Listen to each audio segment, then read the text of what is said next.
Start recording. Welcome everybody. The topic is Jewish identities in modern Israel. Why is it in the plural? Jewish identities in Israel? Because, well, let me give you an example. Jews lived all over the world. You know the story that in England, Jews were banned from living in England from the year 1290. And they were banned from many countries in Europe, but they were banned from England in 1290. And there was a tragedy that happened in that year in the city of York, where the whole Jewish community was put into a synagogue, and the synagogue was burned with the people alive. And then there was an edict to banish the Jews from York and from the rest of England. In the 17th century, around 16 something, there was a rabbi who lived in Amsterdam, whose name was Menashe ben Israel. He actually wrote a very interesting, hello Radu. I've not seen you since last year. Welcome. As I said, this year, when you see it, when I send you the link to the YouTube recording, you can get the traductia through auto translate.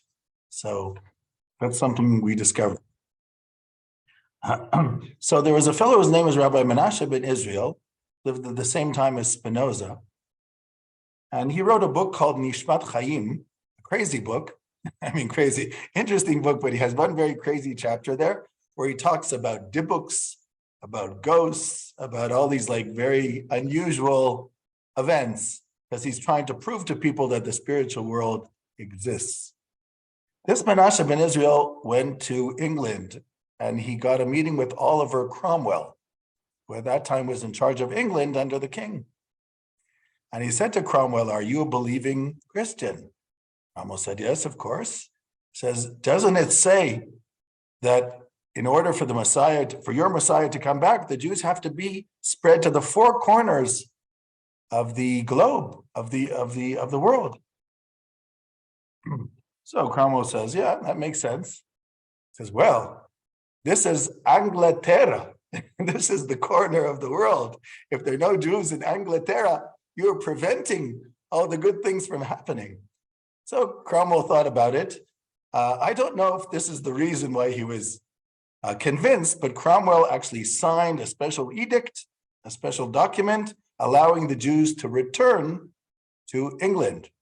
And to this day, there is still in the law books of England, the banishment of the Jews from York and the rest of England, and the letter of Oliver Cromwell inviting them to come back. So you have both still in the archives of England. Yeah. But the point is, so Jews have lived all over the place, but different Jews see the world a little bit differently. Even though we have the same 5 books of Moses and the same 24 books of the Hebrew Bible, and we have the same oral tradition of the Mishnah and the Talmud, and the Halakha, which developed over the generations. You know, the Halakha was also unified under the Code of Jewish Law, the Shulchan Aruch in the 16th century, but different, various Jewish communities had different experiences. In fact, even the way Hebrew is pronounced differently by different Jewish communities, because we've been speaking Hebrew for many, many years, but it was not a live language when the Jews were in the diaspora, in exile. It was a language of prayer, of Rugachuna. It was a language of study, of the Torah, but it was not a live language until the modern state of Israel. Jews in Ashkenazi countries in Western Europe and Eastern Europe used to speak Yiddish, which is a dialect of German, which they started speaking somewhere around the year 900, very early, when the first Jews arrived in France and Germany. It became a dialect called Yiddish. And Jews who went to Spain, they developed their own dialect of Spanish. There are two dialects. One of them, the oldest one, is called Ladino, which is a form of a mixture of Hebrew and Spanish, Ladino. And there is another form which is called Judeo-Espanol or Spaniolit, which is another dialect, a mixing of Hebrew and Spanish. And Jews who lived in Iraq, for instance, specifically in the area of Kurdistan, they used to speak a dialect of Aramaic. And the Jewish dialect of Aramaic was Hebrew and Aramaic together, because Aramaic was the lingua franca of Iraq. And Jews who lived in Morocco, they spoke Moroccan Arabic, but they spoke it with a Jewish dialect that had Hebrew. To this day, if a Moroccan Jew goes back to Morocco, because they want to visit Casablanca or Marrakesh, and they speak Moroccan because they learned it from their parents and their grandparents, right away the Moroccan knows that they're Jewish because of the dialect that they're speaking. So these things are quite interesting. When I grew up in Montreal, in Canada, so we had an Ashkenazic Jewish community, which was the majority. Today, there are about 70,000 Ashkenazic Jews who live in Montreal. And most of these Jews came after the war, some of them before.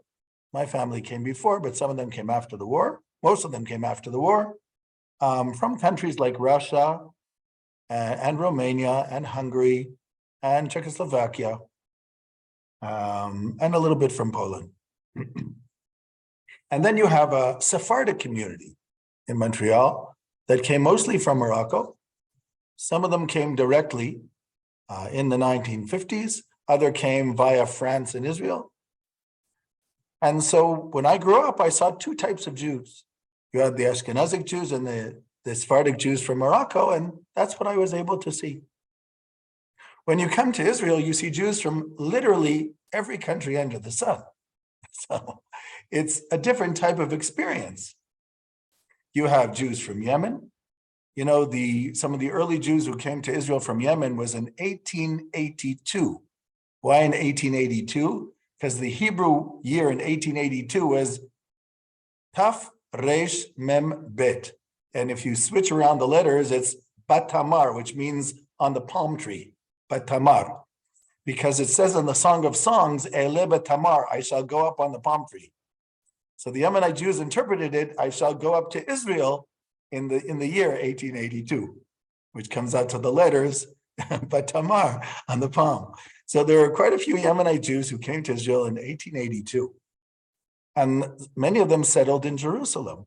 When they settled in Jerusalem for the first time in their lives, they met Ashkenazic Jews from Eastern Europe, from Lithuania, from Belarus, from Russia, and some from Poland.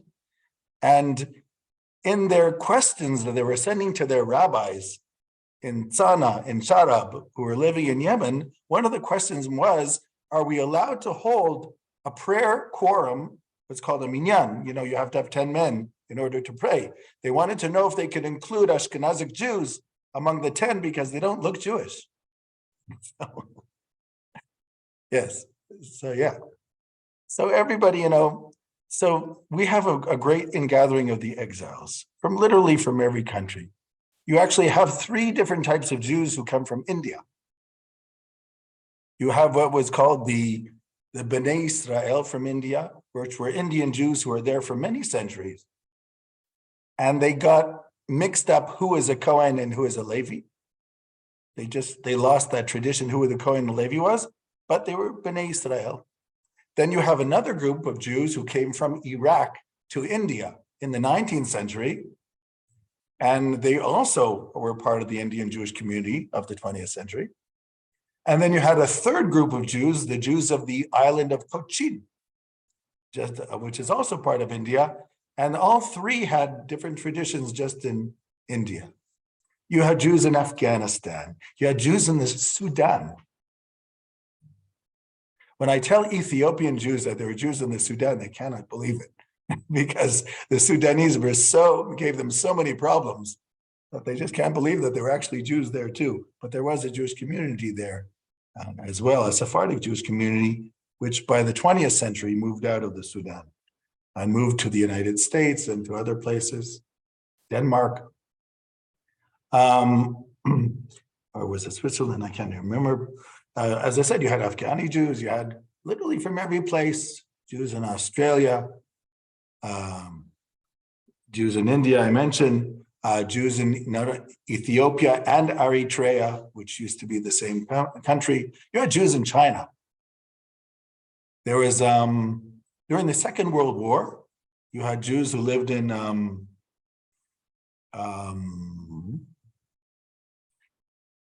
to remember the name of the city? Can't remember at the moment.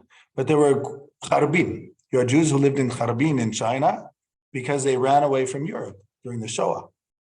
There was actually a very significant community. There are also Jews, of course, in Shanghai who were there in detention camps who had run away from Belarus.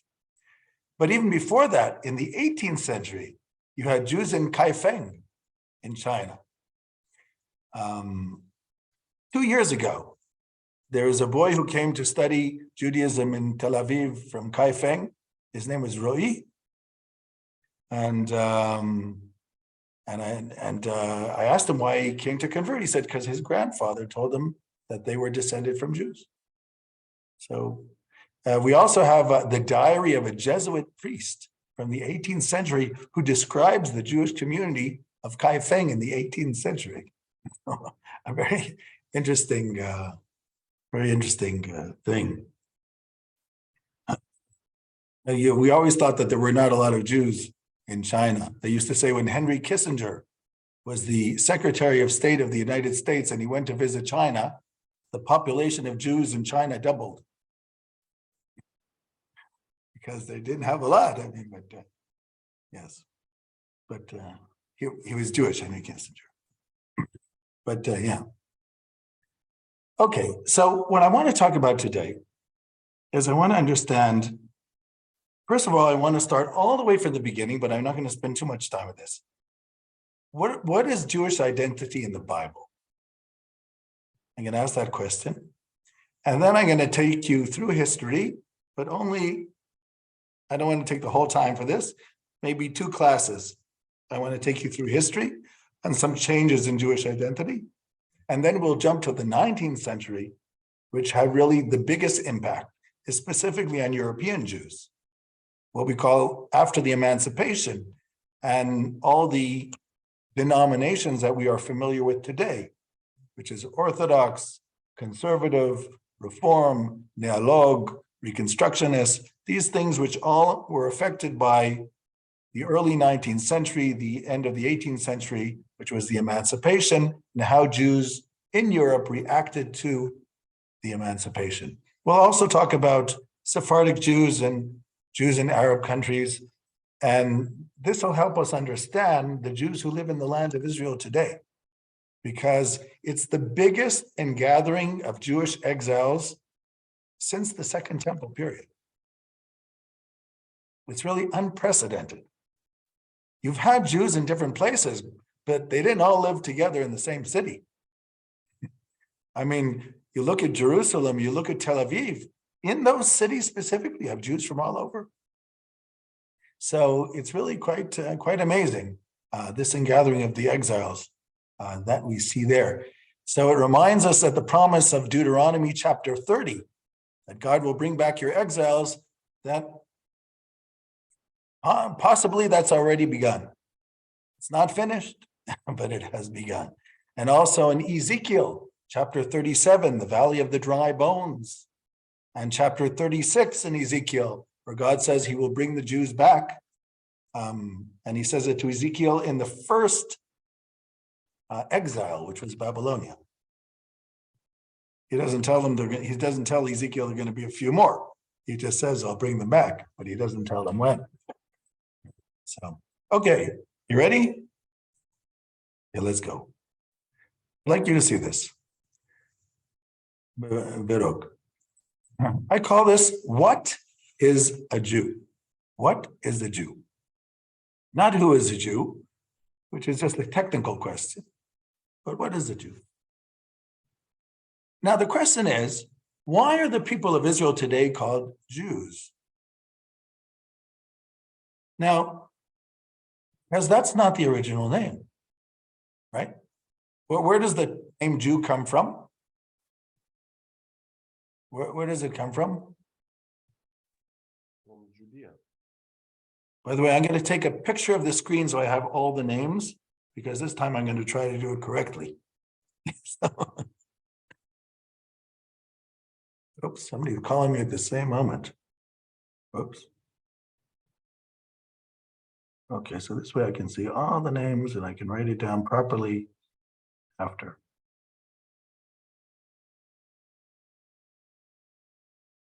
Excellent. So,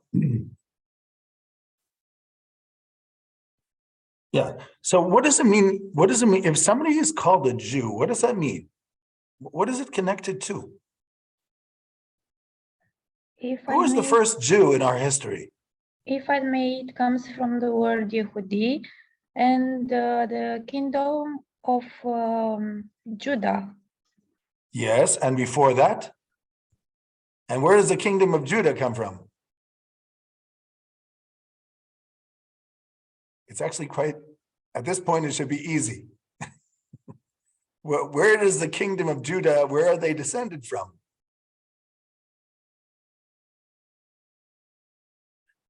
They were descended from Judah, the son of Jacob. That's why they are the tribe of Judah. The tribe of Judah, of course. Okay, I'll take one more picture because somebody just joined. I want to make sure I have everybody down. The picture is just to get the names. It's nothing else. Just to get the names. Merci. So the tribe of Judah. Well, if everybody who's called Yehudi or Jew is from the tribe of Judah, so what's the original name? Because there were other tribes. There was Reuven, Shimon, Simon, Levi, Yisachar, Zebulun, Dan, Naphtali, Gad, Asher, Joseph and his two sons, Ephraim and Asher, Benjamin. There was, of course, Dinah, but she was not considered the head of a tribe because it was a patriarchal society. So, if Jew is not the original name, what was the original name? But Jew means we were descended from Judah, the son of Jacob, except for those who are Kohen or Levi. Kohen or Levi are descended from, if you're a Kohen, a priest, or a Levi, a Levite, you would be descended from Aaron. Aaron. All the Kohanim were descended from Aaron, and Aaron is descended from which tribe? From Levi. Levi. Aaron's brother Moses was a Levi. His father Amram was a Levi, and Amram's father was Levi. Amram is a son of Levi. Moses is a grandson. Yes. So, because the Kohanim were not their own tribe, they were designated as the children of Aaron to work in the temple. But Levi was one of the tribes. But this was the tribe that the Bible designates also to work in the temple. So both of them, the Levi, which is the larger tribe, in the time of the desert, there were 22,000 in the tribe of Levi. And from among those, you had Kohen. By the way, the interesting thing is when you walk into a synagogue today, in many places, and you have the prayer service, it's easier to find a Kohen than a Levi. Very often. You know, the first one called up to read the Torah is supposed to be a Kohen. The second one is a Levi. And then after that, you call all the other Israelites. Now, it seems that there are more Kohanim than Levim, which doesn't make any sense because the tribe was Levi and the Kohanim were just from the children of Aaron. The problem seems to have arisen in the Second Temple period, when, if you remember, Jerusalem was a theocracy. It was run by the Kohanim. The Kohanim in the Second Temple period were Sadducees, according to Josephus Flavius. And they saw themselves of the aristocracy. And because of that, people wanted to be Kohanim, even though they weren't allowed to. So we assume that in the Second Temple period, because people wanted positions of power in Jerusalem, they paid their way into the Kohanim tribe. So today, not everybody who is a Kohen is actually a Kohen. But most probably, everybody who's a Levi is a Levi, because there was no benefit to be a Levi. So the chances are 90%. If you have a tradition, you're a Levi, you probably are. But Kohen, it's not clear. Not clear. Okay. So let's go back to this. I want to talk about the three connotations or appellations in the Torah for what we today call a Jew. The first one is called Ivri. Ivri. If you remember, Abraham, chapter 13 is called Avraham, the Ivri.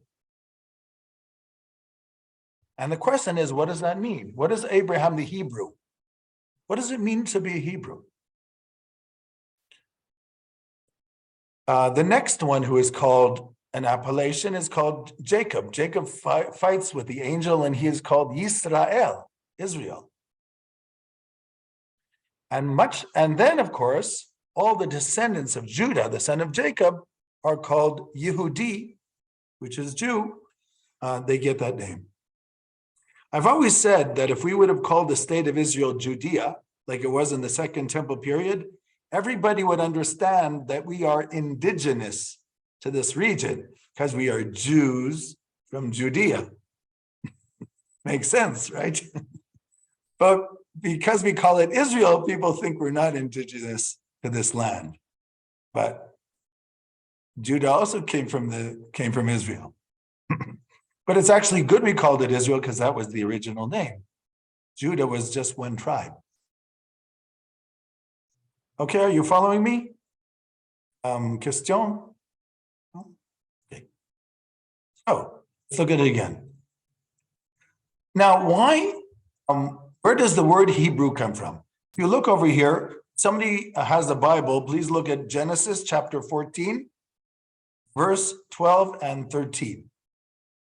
Genesis chapter 14, verses 12 and 13. Michaela, did you find it? I see you're looking. Not yet. Okay. And I found it. Okay, Corina, if you found it, s'il vous plaît. So in the English, it starts off, and they took Lot. Is that the way it starts off there too? What verse? Verse 12 in Genesis 14. And they Okay. took Lot, the son of Avram. Yes. Okay, so Când please. s-au dus, s-au luat de asemenea și pe Lot, nepotul lui Avram, care trăia în Sodoma și toată averea lui. Dar venind unii din cei scăpați, au vestit pe Avram evreul, care trăia pe atunci la stejarul lui Mamvri, pe Amoreul, fratele lui Eșcol și pe fratele lui Aner, care erau uniți cu Avram. Yes. Auzind Avram... Okay, Oh. merci. This is the first time in the Bible where Avram is called a Hebrew, Ivri. So the question is, why is Avram called a Hebrew, Ivri? There are a few possibilities. The simplest possibility is that he was descended from a person whose name was Ever. That's the simplest way to understand this. And now I request that if you look at Genesis chapter 50. Chapter 50? No, that's not possible. Let me look which number. That's not possible. See?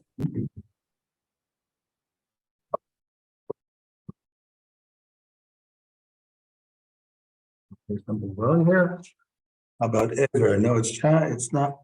Must be in the source page.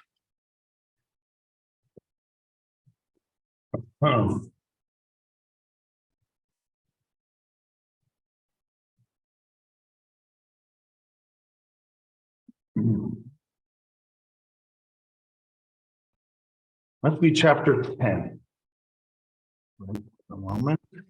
No, maybe more.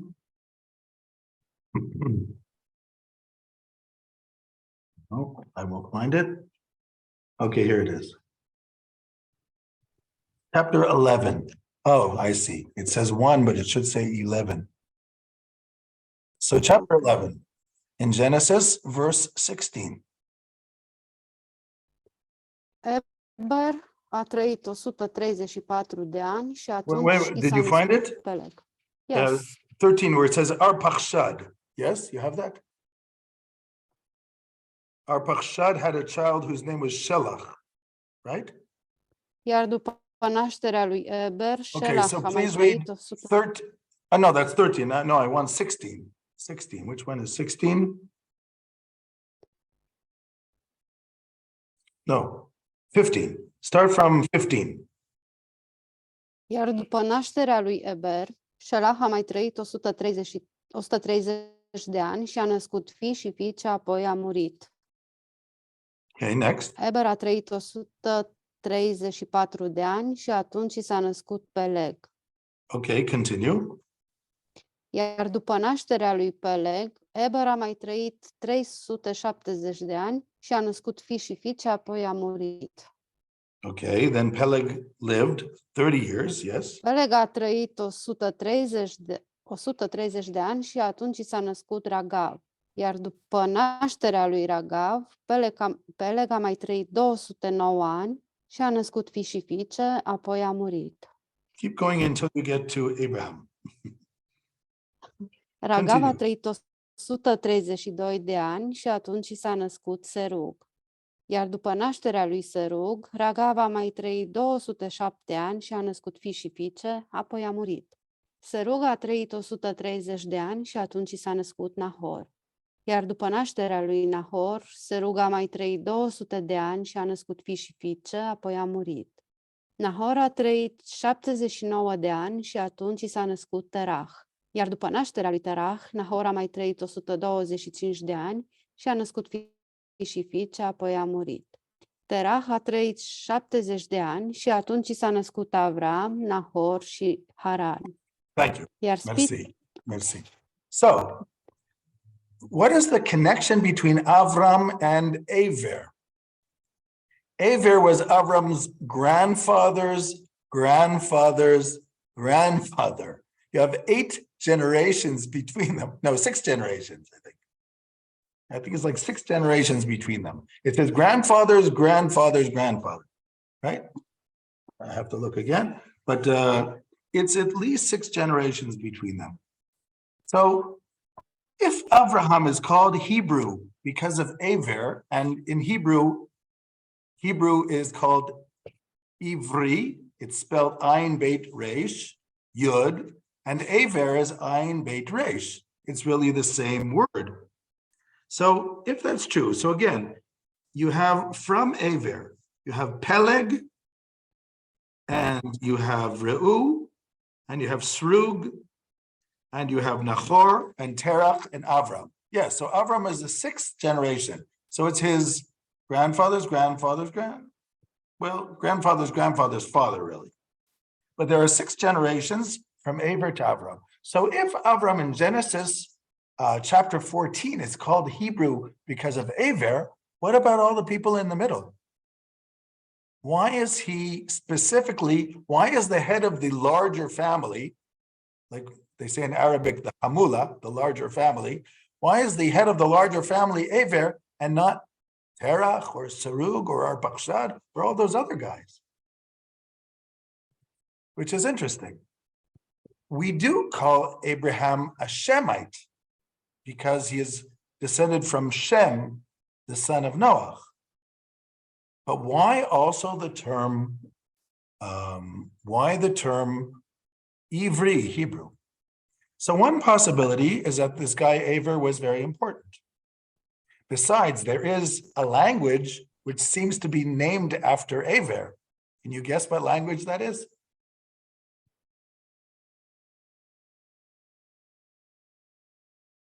What language is the exact same letters as the name Aver? Ivrit.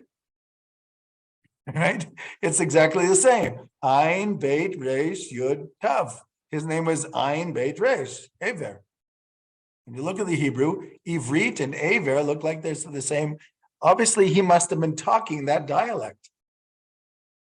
You know, among historians, there's an agreement that the Proto-Semitic language was probably the first language that we know of, first written language.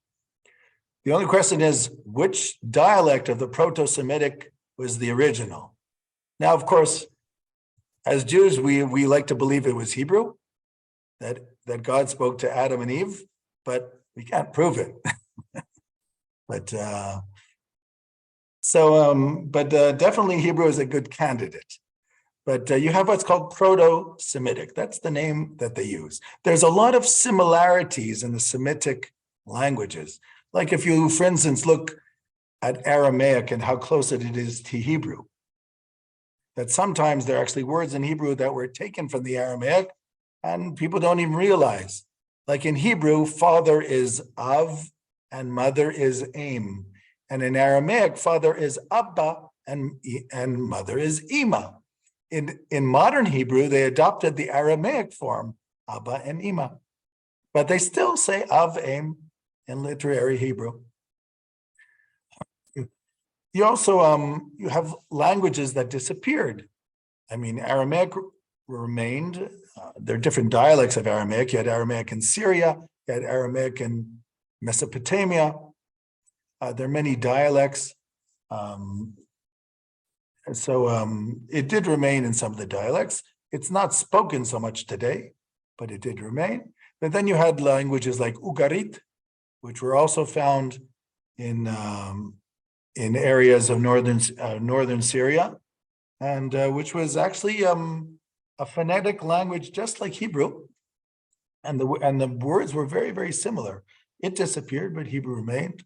And there are other Akkadian. Akkadian is different than Hebrew, but it had an influence on Hebrew. There are actually Akkadian words in the Hebrew Bible. So yeah, things like that. So the first possibility of why Avraham is called Hebrew, because this fellow who is 6 generations before him, Aver. A second possibility is because he spoke Ivrit. Another possibility, he spoke Hebrew, so he was called Abraham the Hebrew. If you remember, Joseph is also called a Hebrew. When the butler, the one who poured the wine for Pharaoh, came before Pharaoh, and Pharaoh had a dream about 7 fat cows and 7 skinny cows. And he said, I'm looking for somebody to interpret my dream. And the butler said to him, you know, there was a Hebrew boy in the prison, and he knows how to interpret dreams. And then they brought Joseph out of the prison and brought him to Pharaoh. But he's described as Na'ar Ivri, a Hebrew boy. So not only Abraham was called a Hebrew, Joseph is also referred to as a Hebrew. You know, the Talmud says, why was Joseph buried in the land of Israel, but Moses was not? So the Talmud says, because even when Joseph went to Egypt, people asked him, what is your identity? And he would say, I'm a Hebrew, because they called him a Hebrew boy. But when Moses ran away from Egypt and he came to Midian and he saw Jethro's daughters, they said to their father, there was an Egyptian man who saved us. So the Talmud says, because Moses didn't call himself a Hebrew and correct them when they said Egyptian, he did not merit to be buried in the land of Israel, but Joseph did. Now, all the commentaries have a problem with this because they say, That's not fair. Joseph was actually born in Canaan. Of course, he's a Hebrew because he was born in the land of Canaan, which later becomes the land of Israel. But Moses was born in Egypt. So obviously people saw him as Egyptian. But of course, from this, we can learn that wherever a Jew is born, they have to see themselves as being from the land of Israel. There's the first Nobel Prize, which was won by an Israeli citizen, was the Israeli Hebrew writer Shmuel Joseph Agnon. He was actually born in Poland, but he was a famous Hebrew writer. And as I said, the first Hebrew writer to win a Nobel Prize for literature. And when Agnon gave his speech in Sweden, in Stockholm, after winning the prize, he started his speech by saying, "I was born in Buchach, Poland." He said, no, sorry, I said it wrong. He said, I am originally from Jerusalem. However, the Romans kicked my family out of Jerusalem 2,000 years ago, and therefore I was born in Buchach, Poland. That's what he said. So this is based on that idea. You have to feel yourself connected. Rabbi Nachman of Breslov used to say, wherever I go to the land of Israel. So I also say, in modern Israel, very often they call the land of Israel Moledet, which means the homeland or the birthplace. But the truth is, even today, most Jews are not born in Israel. Even a third of the Jews who live in Israel today were not born in the land of Israel. So they were born in other places. So I always say that the land of Israel is the land of the destiny. Remember, God says to Abraham, Lech lecha, go out. Me'artzecha, from your land. Mimoledetecha, from where you were born, to the land that I will show you. And he takes him from Iraq, Mesopotamia, from the city of Ur. And he eventually brings him to the land of Israel, which at that time was called Canaan. So based on that, Israel is the land of our destiny, not necessarily where we were born. That's because it's where we play a role in history. So that's the way I see these things. There was an Algerian-born rabbi whose name was Yehuda Ashkenazi. Here we have the name Yehuda. And he used to say, when Jews live outside of Israel, very often they like be cosmopolitan. They like seeing themselves as people of the world. They can be cosmopolitan, but actually to be universal, they have to be in Israel. Because let me give you an example. Everybody knows that Sigmund Freud had a very big contribution to psychology, but it was Freud who had a contribution to psychology. It wasn't the Jewish people. Everybody knows that Einstein had a major contribution to physics, but it wasn't the Jewish people, it was Einstein. But in Israel, when a professor wins the Nobel Prize at the Technion or the Hebrew University, it's Israel won a Nobel Prize. That's the difference. It brought us back to the stage, the universal stage. When I grew up in Montreal, there was a rabbi who had a large congregation there. His name was David Hartman. There's an institute in Jerusalem named after him.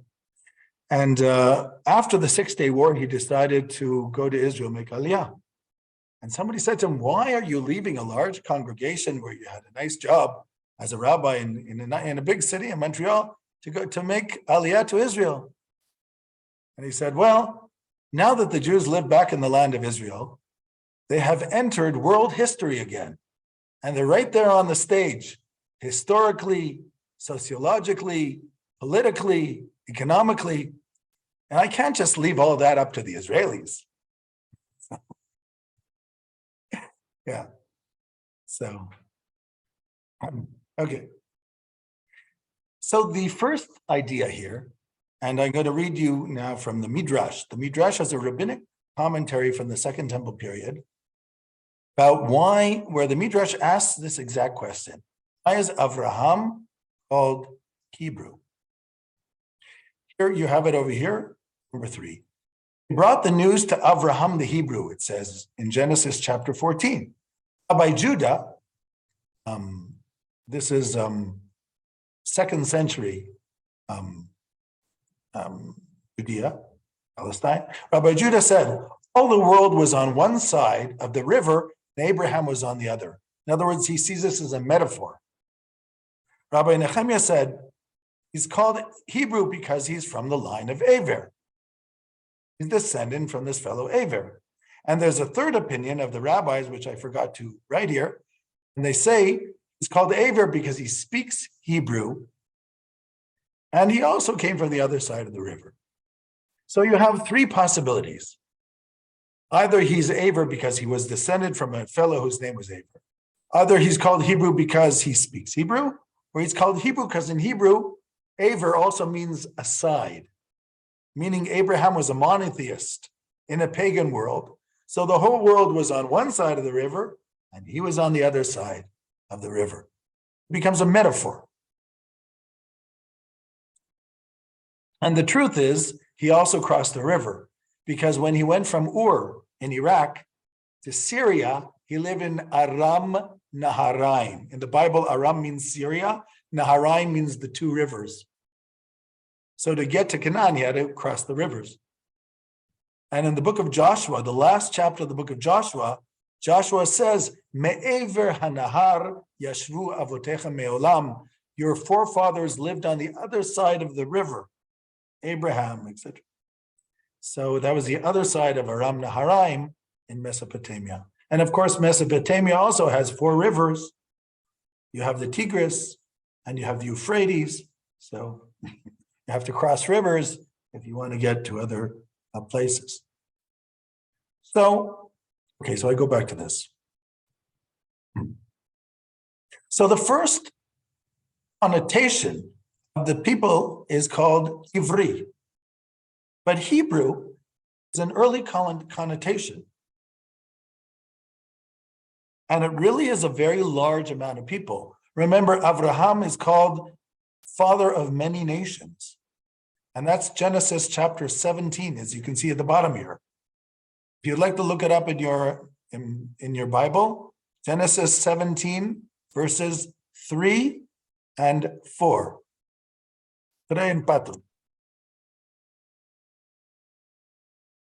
Atunci a căzut Avram cu fața la pământ, iar Dumnezeu a mai grăit și a zis, Eu sunt și iată care-i legământul meu cu tine. Vei fi tatăl a mulțime de popoare. Și nu te vei mai numi Avram, ci Avram va fi numele tău, căci am să te fac tată a mulțime de popoare. Okay, so what does that mean? Let me try to show you. I have in Hebrew, Avram. Avram. Oh, that didn't work. Okay. Now, Avram, let's make this a little bit bigger so you can see it. Avram could be understood as Avram, father of Syria. Avaram. Aram is Syria, Av is a father. When God gives him the Hey, and he's now Avraham, Avraham.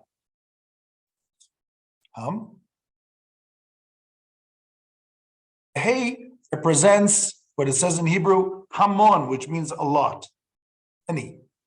He's now the father of many nations, and the first letter of the Hebrew word for many is Hamon, which is the Hey.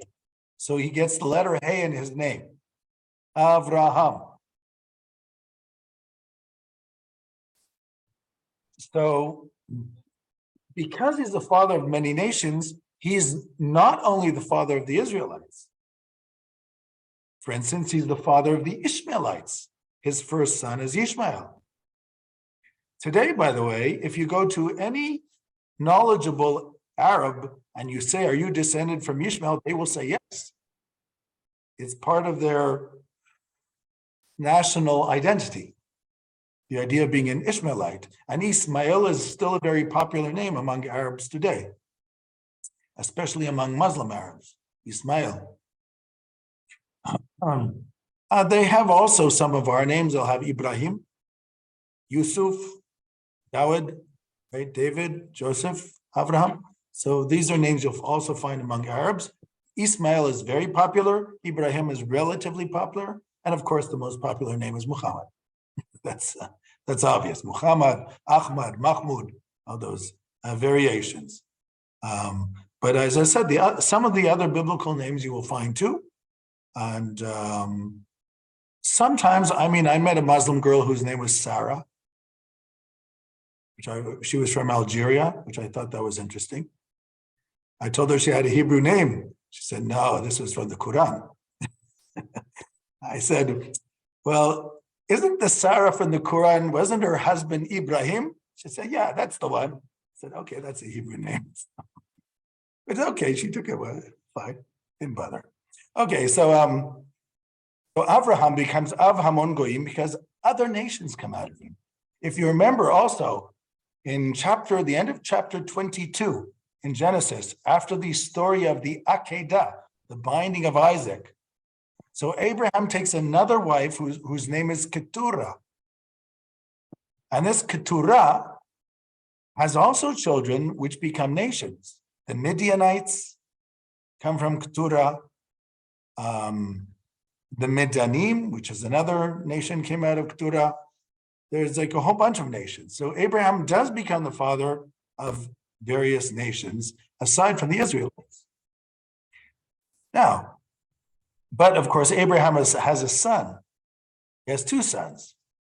One son, of course, was Ishmael, the older. He was the son of Hagar. And the second son is the son of Sarah, whose name is Isaac, Yitzchak. Yitzchak in Hebrew literally means he shall laugh. Why is it he shall laugh? Because if you remember the story, when the angel said to Abraham that Sarah was going to have a child, and Sarah was 90 years old, she laughed. And then God said to Abraham, why is she laughing? You don't think I can give her a child?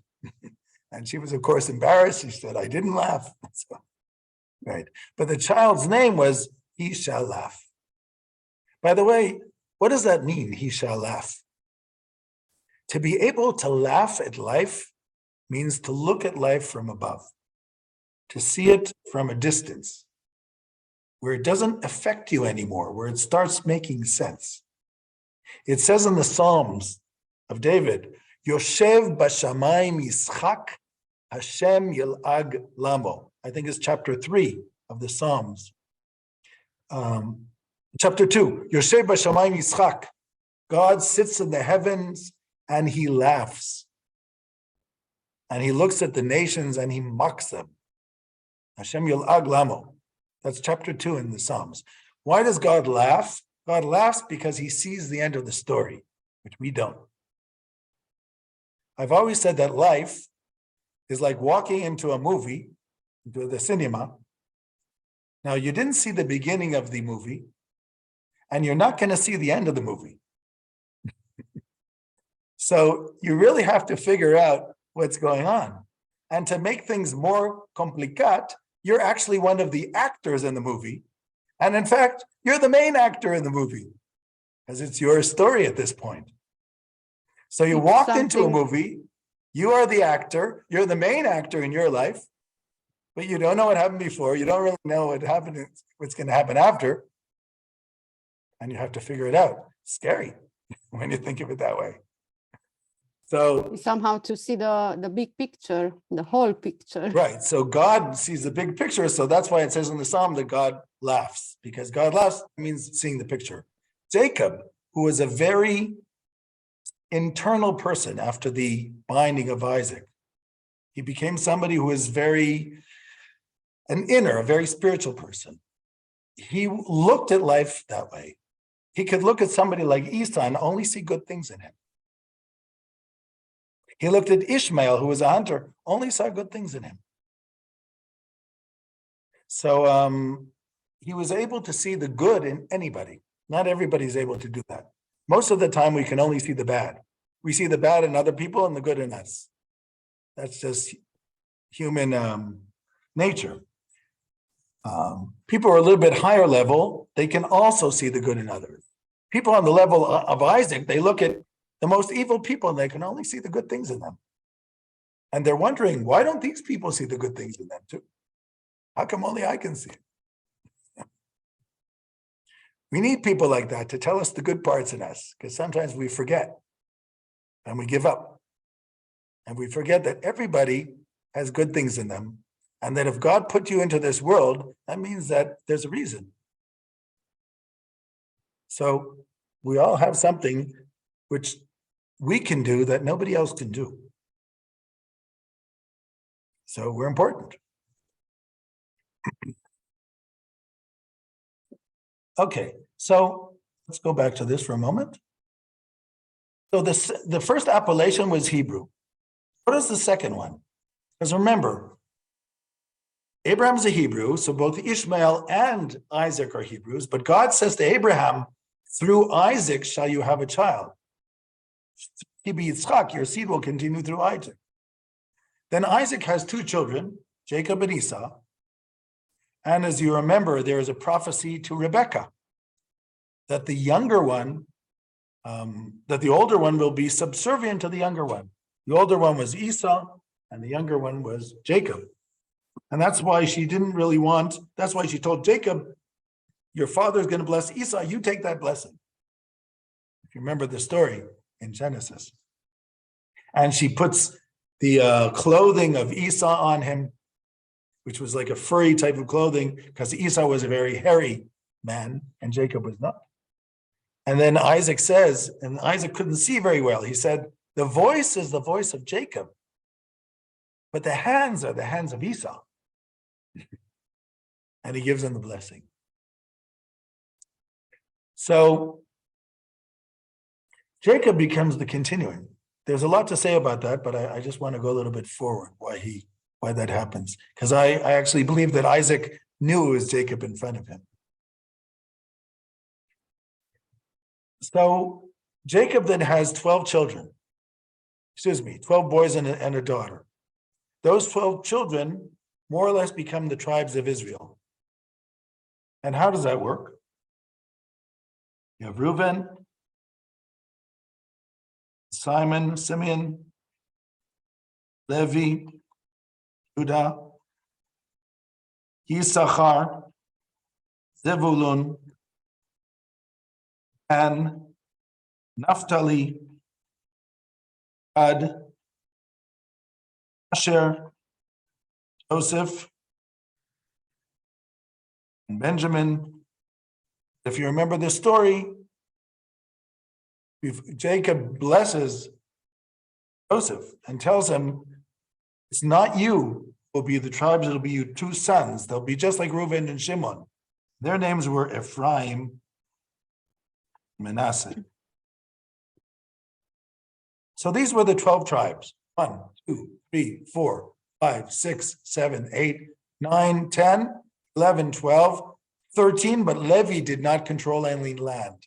Worked in the temple, and the Levites had 48 cities that were designated to them in the book of Joshua all over the country. So really the 12 tribes do not include Levi because he did not own land. And instead of Joseph, 1 2, 3, 4, 5, 6, 7, 8, 9, 10, 11, 12. Instead of Joseph, you have his two sons, Ephraim and Manasseh.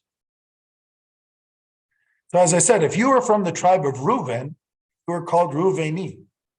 If you were from the tribe of Shimon, people called you Shimoni. If you were from the tribe of Levi, they called you Levi. Unless you were descended from Aaron, then you'd be a Kohen. If you're from the tribe of Judah, you're called in Hebrew Yehudi, which in English is Jew. If you're from the tribe of Yisachar, Yisachari, Zvuloni, Ani, Naphtali, Di, Asheri, Frati, for Ephraim, Ashi, and Benjamin was Yemini, by the way. Yemini was Benjamin. So each tribe had a connotation based on where they came from. Now Jacob had his name changed. Abraham became Avraham instead of Avra. Jacob also had his name changed. This is a story in Genesis 32. Somebody like to read it? Genesis 32, verses 25 to 29.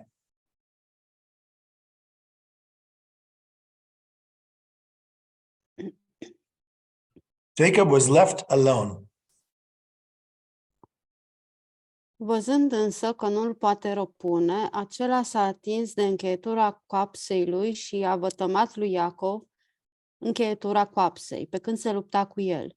Și a zis, lasă-mă să plec, că s-au ivit zorile. Iacov i-a răspuns, nu te las până nu mă vei binecuvânta. Și l-a întrebat acela, care ți este numele? Și el a zis, Iacov. Zisuia acela, de acum nu-ți va mai fi numele Iacov, ci Israel te vei numi, că te-ai luptat cu Dumnezeu și cu oamenii și ai ieșit biruitor.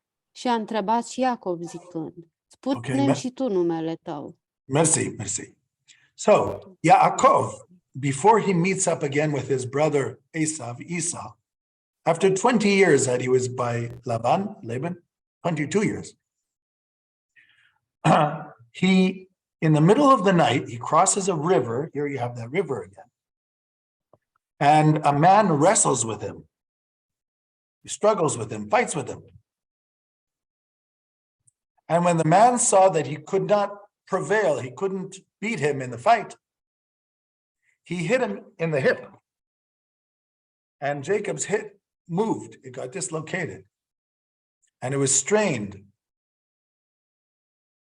But even so, Jacob was able to nail this man down, this hooligan who was fighting with him. Jacob said, and then the man said to Yaakov, he said, let me go because it's the morning, I have to go. What does that mean? You were fighting with me all night, you're trying to kill me, and now said, let's go. What do you think? We just had a couple of beers and had a good time? I mean, what's going on? What do you mean, let me go? They both, like, as if they sat, at the table in some pub and had Ursus beer. So let me go, it's the morning. So Jacob realized there's something wrong with this man. He's unusual. So Jacob said, I will not let you go unless you bless me. And then so the man said, okay, what is your name? He said, Yaakov. That's not your name. Your name now is Israel. It's going to be Israel. What does it mean to be Israel? The root of the word Israel is sarita, which means to struggle. You have striven, you have struggled with God and with man, and you have prevailed. What does it mean with God and with man? This was an angel. So you struggled with an angel, and you struggled with Esau, your brother, and you have prevailed. So that, according to the book of Genesis, the word Israel or Yisrael means a struggle between God and man. What does that mean, a struggle between God and man? It means that the Jewish people in every generation, they have two struggles. One is religious, ideological, and one is national, with the nations. And that's called Yisrael. It's a struggle on the religious, ideological level and on the national level. And that's where the name comes from. There's one more name. So the original name of the whole people of Israel is Israel. That's why it's so much better that the modern state of Israel took the name Israel and not Judea, because Judea is only one tribe. And Israel, even though most of the tribes disappeared, but Israel represents all the tribes of Israel, which we still hope will come back. I'll mention that in a moment. If you remember the story, in the year 722 BCE, for the Common Era,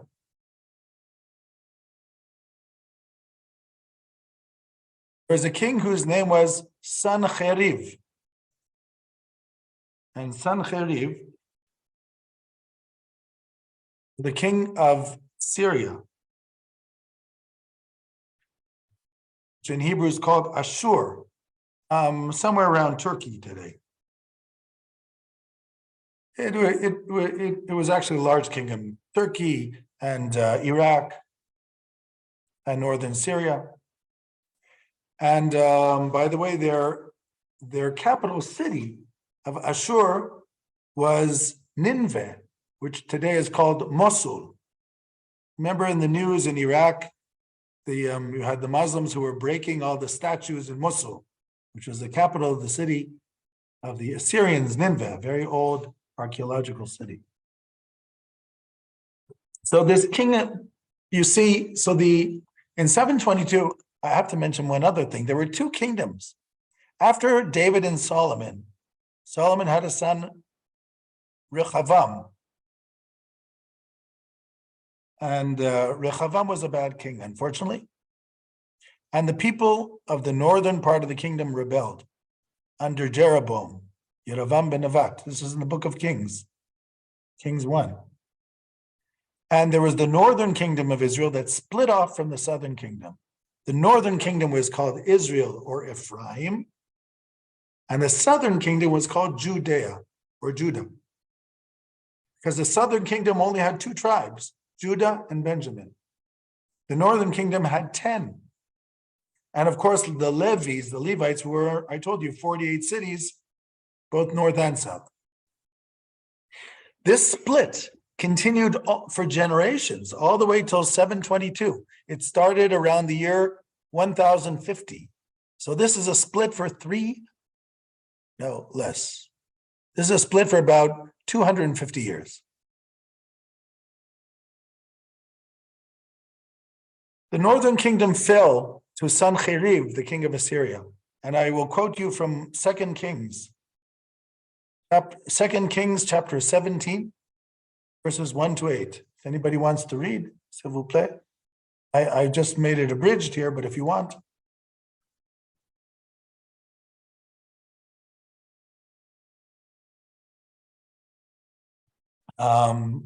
Maybe I'll read the beginning and you'll just read the end. In the 12th year of the king Achaz of Judah, and the king Hosea of Elah, came the king of Israel in Samaria, king of the northern kingdom, for 9 years. Then, because the Israelites, meaning the northern kingdom, sinned against God, it freed them from Egypt, and they worshipped other gods and followed the customs of the nations. Lord warned Israel and Judah by every prophet, saying, turn back from your wicked ways and observe my commandments and my laws. But the northern kingdom they're referring to did not obey. Now you can look Kings 2, chapter 17, verses 17 and 18. If you want to read 17 and 18.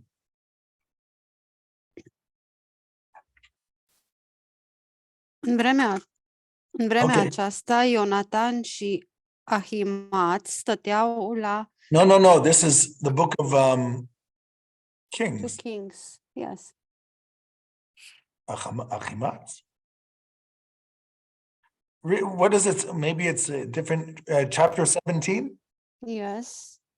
verse Oh, 18. it's What does it verse- say in verse 18? Dar i-a zărit un tânăr și a spus lui Abesalom. Okay, Ei no. s-au plecat amândoi Okay, so maybe repede there's a și s-au different. dus. Okay, I'll just read you what I have. I'm sorry.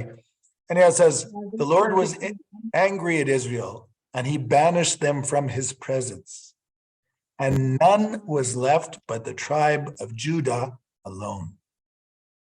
It says that God exiled the northern kingdom completely by Sancheriv, and only the tribe of Judah in the south, the southern kingdom, which actually included Benjamin, was left. I guess there might be different ways of counting the verses. I'm sorry, I don't see it, but thank you.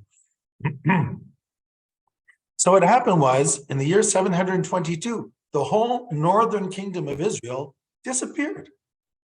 It was exiled by King Sancheriv, and Sancheriv took them way to the east.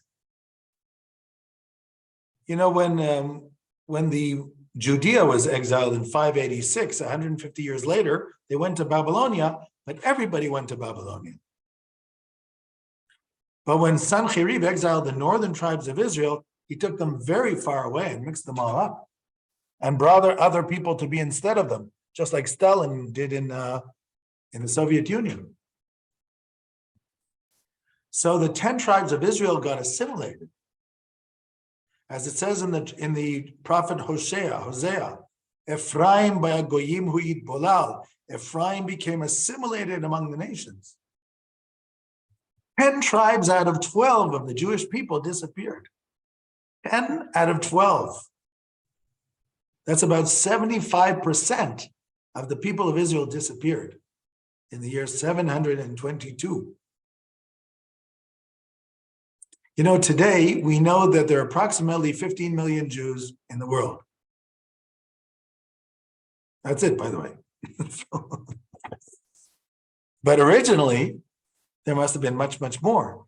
And there must be lots of people out there descended because 75% of the people of Israel were exiled. 75% in the year 722. You know the story about this Israeli goes to India. And he's talking to this guy in India in Mumbai. And the guy in India says to him, how many Israelis are there? Oh, he says, how many Israelis? This was years ago. At the time, he says, well, about 5 million. This was about 20 years ago. About 5 million. He says, no, I didn't ask you how many Israelis in India. I want to know in Israel how many. Because everybody thinks there's so many. It's like, yeah. So, today they say there are around 15 million Jews. And remember, the Jews, we lost a lot of people on the way. We lost 75% of our people in 722 before the Common Era. Then we lost people in Babylonia who never came back after 586.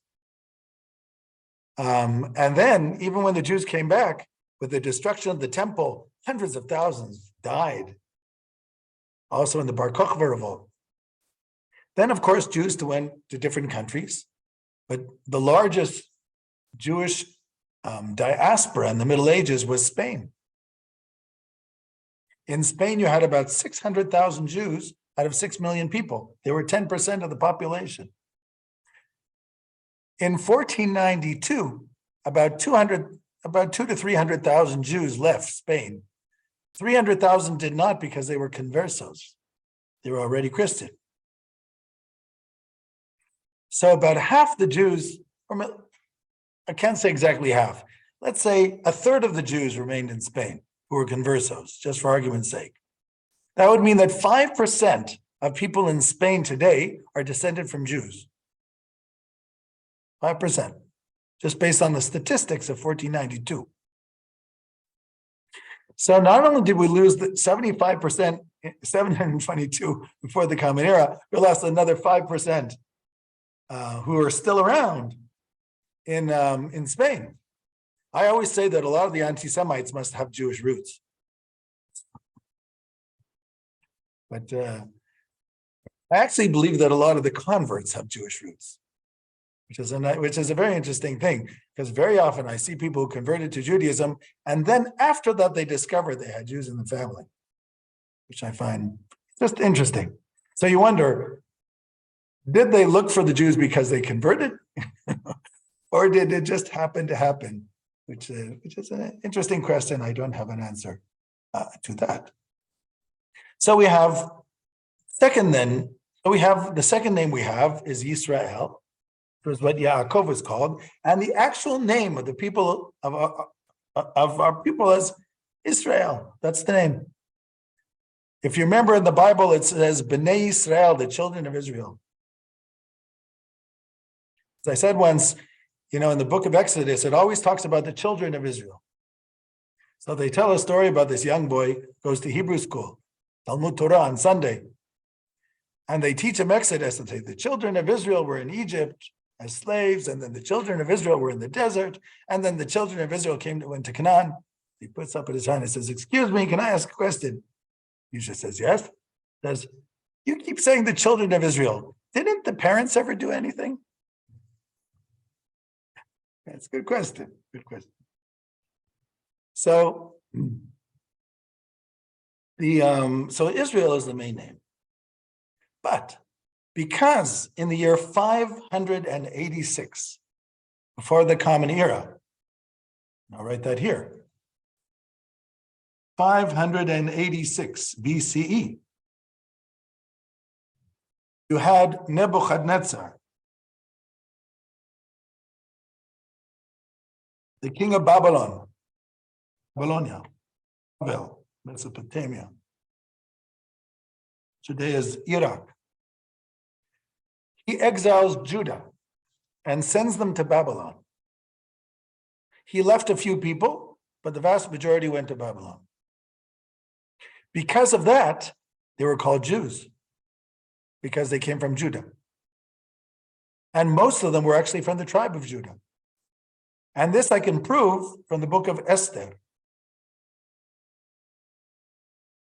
Here.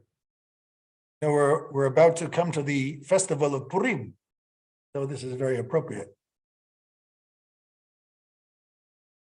It says in the book of Esther, right in the second chapter, in the city of Shushan, there was a Jew by the name of Mordechai. He was the son of Yair, the son of Shimi, the son of Kish, a Benjaminite. So wait a sec. Was he a Jew from the tribe of Judah, or was he a Benjaminite? Who was exiled from Jerusalem in the group that was carried into exile with King Jeconiah of Judah, which had been driven into exile by King Nebuchadnezzar of Babylon. Esther 2, verses 5 and 6. So why is he both called a Jew, if he's from Judah, and a Benjaminite? I said there were two tribes actually who lived in the kingdom of Judah. Judah, which was the vast majority, and the tribe of Benjamin, which was a very small tribe. Because they were neighbors in the south. So it means that Mordechai was actually from the tribe of Benjamin, but he was called a Jew because he was from Judah. And that's why we're called Jews today. But actually, the name of the people is Israel. If anything, Jew reminds us of just the southern kingdom. But if you remember in Isaiah chapter 11, Isaiah is told to take two branches, one for the house of Israel, which is called Ephraim, and one for the house of Judah, and to hold them together in the same hand. Because Isaiah gets this prophecy that they will be reunited. So we're still hoping. There's been a lot of, there's a book by a fellow by the name of Avigdor Chachan, who is actually, I think, a professor of English or something. I don't remember what. He wrote a book about the 10 lost tribes. Where are they? Where do they go? And he tried to track them down. You can also find on YouTube, there's a fellow, Simcha Yakubovich, who put together a 3-part video about the 10 tribes, about looking for the 10 tribes, which is a very interesting video. They had it on, I saw it on Israeli TV. And all these questions, some people will say they went to Afghanistan, and so there's a tribe called the Patanim, the Pathans, in Afghanistan, about 5 million people. And they claim that they're actually descended from Israel, from the people of Israel. They have names like Dan, Naphtali. They wear fringes on their garments. They're Muslim, but they claim that they're descended from, yeah. Then you have other groups too, which is interesting. So it's an interesting book to read. It's in English and in Hebrew, about the lost 10 tribes of Israel. And there's also, you can see on YouTube, things like that too. So these are the 3 connotations. The main connotation is Yisrael, people of Israel.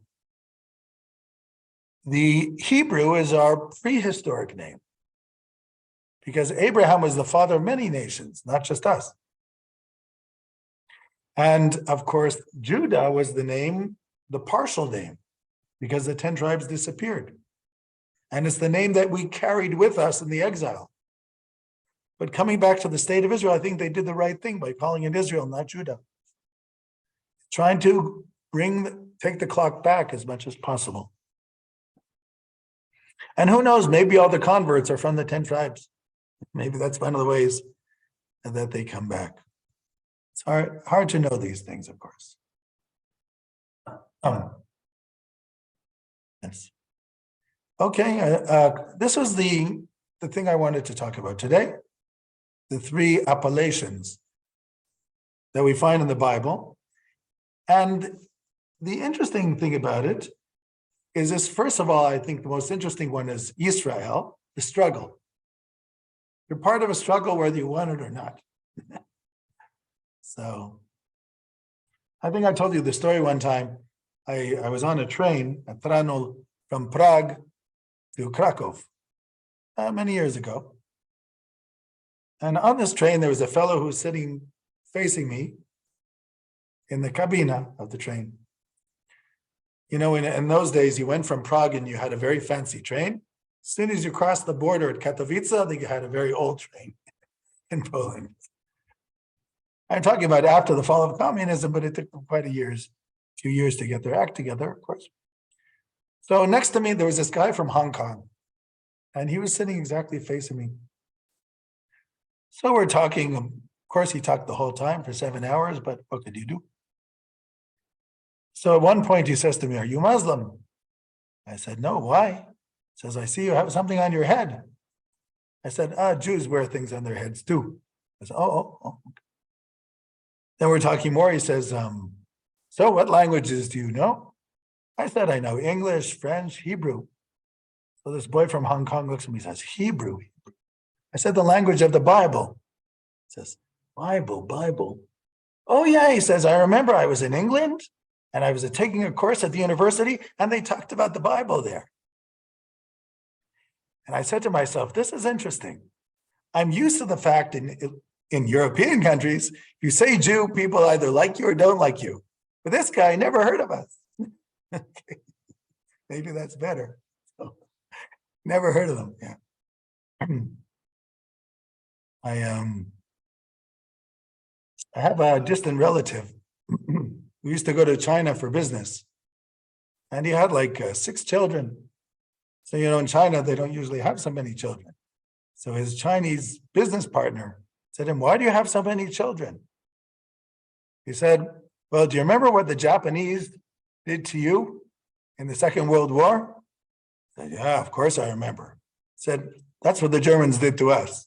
That's why we need so many." Yeah. So yes, so Israel is the struggle.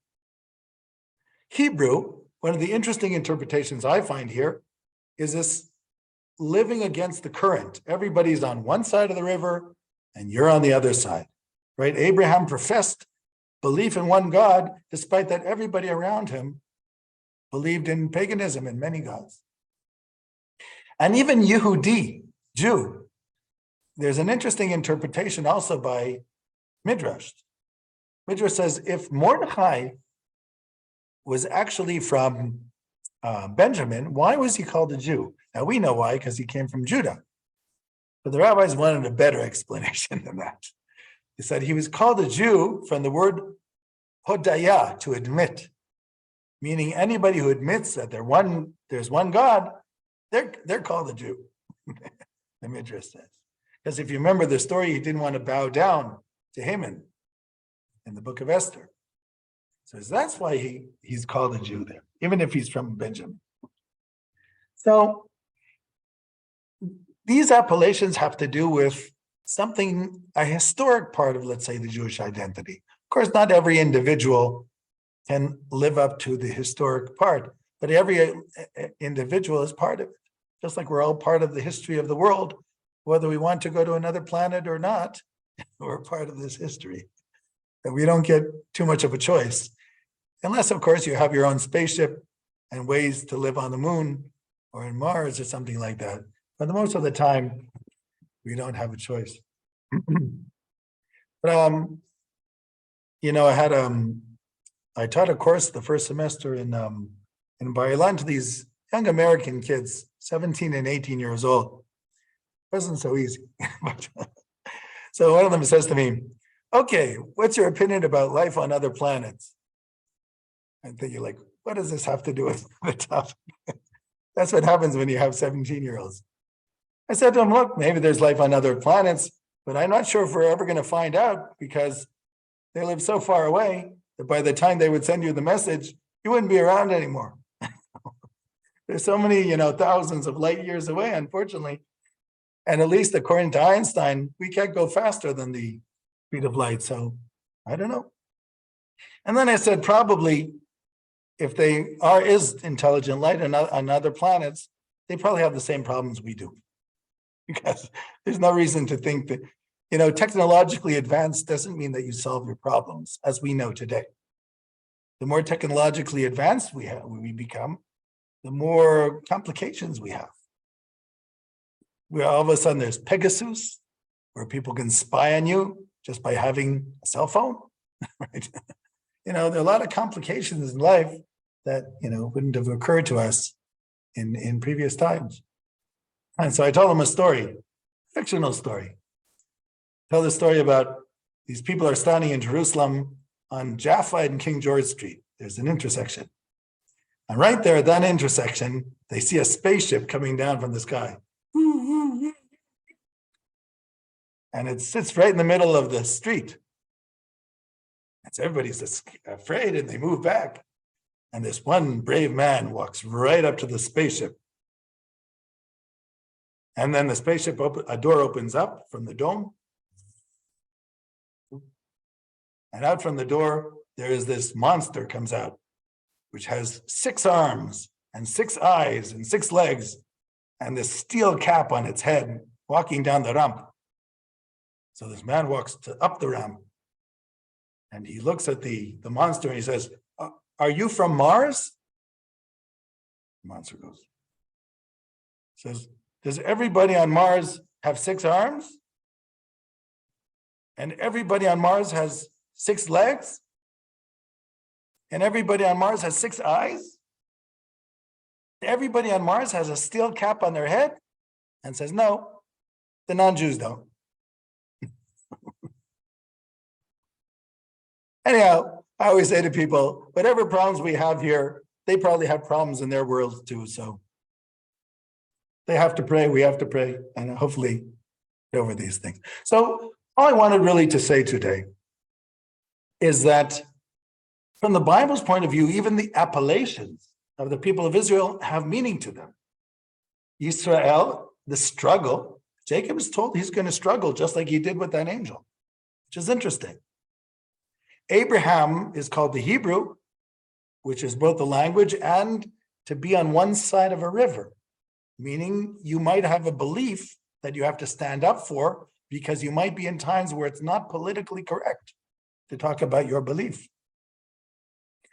And Mordechai, who's called a Jew, even though he's from Benjamin, Yehuda, the rabbis understand it also, somebody who wants to stand up to their beliefs because he would not bow down to Haman in the Purim story, in the Esther story. So it's interesting how they try to interpret the names. Of course, Israel is interpreted by the Bible itself, by the angel who's telling this. But the other names also, they try to make it fit in as if there is a struggle. And we understand the struggle, it might be also a national struggle, but it's first and foremost a struggle of a world identity struggle. Meaning, what is the point of a human being? Are we here for power? Are we here for money? Are we here just to have a good time? Or are we here to develop ourselves morally? Because the Bible is a story where God is looking for man. And when he sees Noah's generation, he's ready to give up. But Noah was righteous. And we sees Abraham's generation, Sodom and Gomorrah, he was thinking about giving up, but there was Abraham. So God is always looking for people who will understand that life has an inner meaning to it. Merci beaucoup. I will make a recording